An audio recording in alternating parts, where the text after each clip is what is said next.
What's up, guys? Welcome back to our channel. I'm Alton. I'm with Social Booth ATL. New brand, look at it. New brand, new name, everything legit, licensed to operate in Georgia and beyond. So we're here at a little wedding. We're just doing photo booth today, no pictures.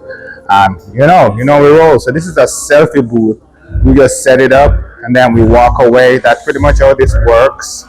All right, so there's music playing in the background. I'm just gonna do voiceover from here on because of copyright issues. All right, guys. Like I said, it's voiceover time. So what we do with our selfie booth, we pretty much show up at your event 1 hour before the contracted time. So if we're contracted for 9 o'clock, we show up 8 o'clock, pretty much. It takes us like 30 minutes to set up the photo booth, set up the backdrop, set up a prop table. In this case, the client had already prepared a backdrop and a red carpet.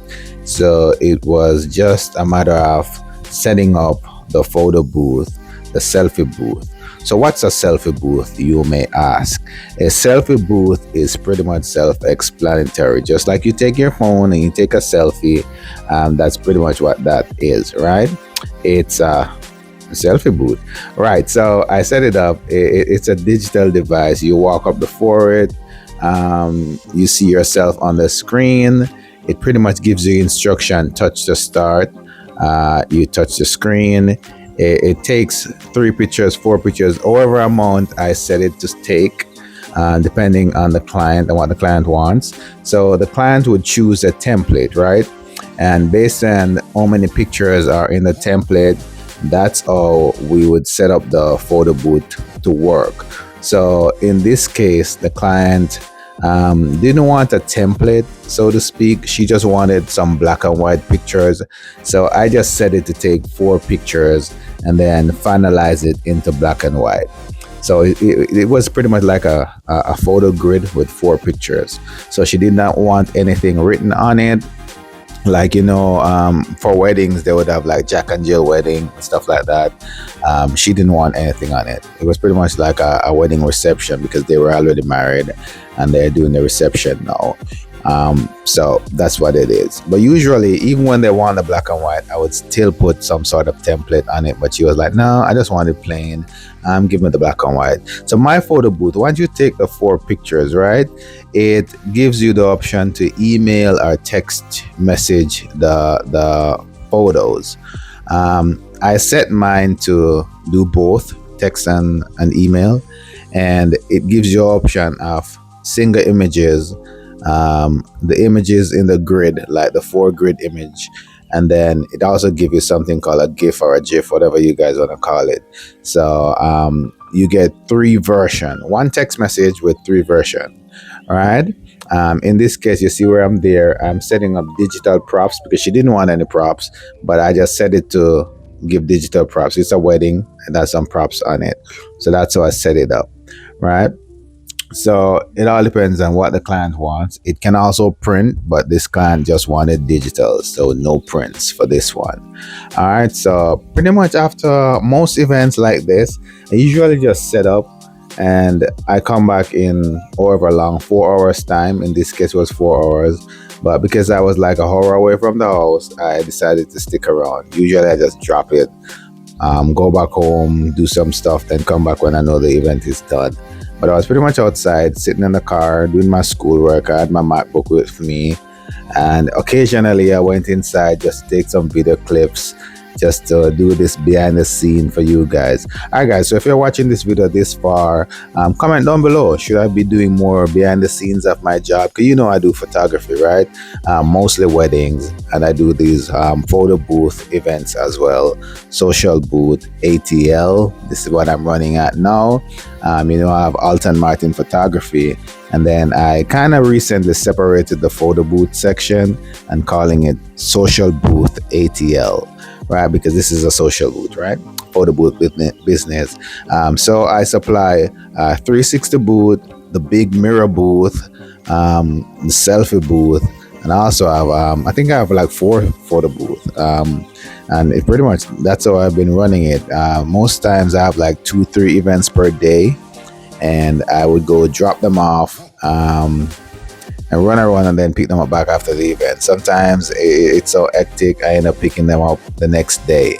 Sometimes it's risky because the venues are like, oh, we're not responsible for your stuff when you leave them here. And I'm like, it's okay. I'll pick it up tomorrow or whenever you're open again. And then that's how I do it. I just leave it. One event I left it, and then when I came back, the thing was broken because it was an outdoor event, and that's a bad idea. I left it outside, and I think the wind blew it over.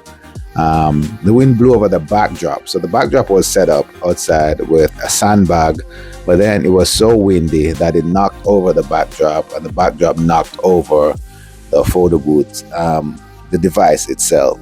And that one, well, it broke, but it's not that crazy expensive to fix. So I got it fixed, and we're back in business. All right, so this is me. Just like you see there, touch to start. That's how the clients work. Once they come up to the thing, the photo booth, they'll pretty much touch it. I have a virtual attendant on it. It says like, smile, cheese, next one, or last one, and stuff like that. It just kind of talk to you and show you what's going on. And pretty much you just put your phone number once you're done. This is my business number, just in case somebody want to book me. This is not my personal phone number. I turn this off at night, so you can't stalk me. All right, you can't. You call me once and you stalk, then I put you in the block section. All right, and my phone is like pretty much spam, delete. You never get me again. All right, people try that before. Try spamming me. Don't do that. All right, but that's my business number. So I was like pretty much back and forth. You'll see me making little clips here because occasionally I come in to check on the photo booth. Not like I have to do that, but I was already there instead of sitting outside for a long time. Sometimes I come inside, get a drink, especially when they have open bars, guys. And sometimes they have some good food. I'm there. I probably grab a snack, grab a drink, something like that. But depends on the events, because some events you go to and you can see that, hey, do not touch their food. You see more people than food. So I usually just find like a McDonald's or something if I'm hungry. Pretty much most times I bring snacks anyway. So there's always snacks in my car because of the kids. So that's what I do most time. In this case, last night I went and had McDonald's. So I didn't really eat anything inside, but I did take a pair of those glasses though. They had like some because it's a black and white party or a black party. Everybody was mostly in black, and then they had these black fans and these black glasses. So I did. After the event, there was like a bunch of them left back, like a lot of them left back on the table. So I did take like three of them for the kids. And that's what happens at most weddings. They always keepsakes. And if you're there and it's like nice people, then you usually they tell you, hey, take what you want. Do you want some cake? Do you want some food to take home? But you know me, I don't really take food home because my kids always got food. But yeah, if you're watching this video to this point, guys, you need a photo booth. You got a party coming up.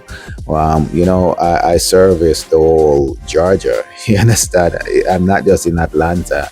I'm all over. I'll drive like 2 hours to events if it's a lot of money. If it pays me good, I'll drive 2 hours to an event easily.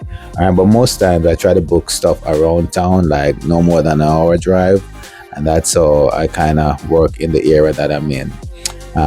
This selfie booth, I mean, it's been busy all night, all night. There's never a moment where I came in to check and there's no one there using it. It's been used all night. Pretty much when I checked the stats on it, they took like over 300 images, 300 sessions on the photo booth. So that's a whole lot of use for the 4 hour period that we've been there. You understand? So that's not unusual. Selfie booth is a thing. Photo booth is a thing, guy. And pretty much it's not that expensive. I leave my website, my booking section in the description. Just click on the link, fill out the form, and I'll give you a price. It's not that crazy. You understand? You need a photo booth? Hit me up. All right, so that's pretty much it, guys. If you watch this video to this point, guys, comment down below. Should I be doing more behind the scenes? Right? Should I be doing more behind the scenes of weddings? Should I be doing more behind the scenes of these photo booth events? What should I be doing? Comment down below. Do you want to know how to start a photo booth business? Ask me. I'll make a video telling you how this is done. All right, I can make a video tell you how much money I make doing this. I've been doing this for a while, and this is all I pretty much do: photography, photo booth, and I'm in nursing school, and the bills are being paid, and I would say it's a pretty good gig. It's just that most it's a night gig, right? So if you love your bed, this is the bad idea for you. But if you don't mind working and staying up late at night doing this, then photo booth business might be for you. And what pretty much, like I'm saying though, when I do the selfie booth, I pretty much stay in my car, and if it's a late night, if I'm tired, I'm either be doing schoolwork or sleeping in my car.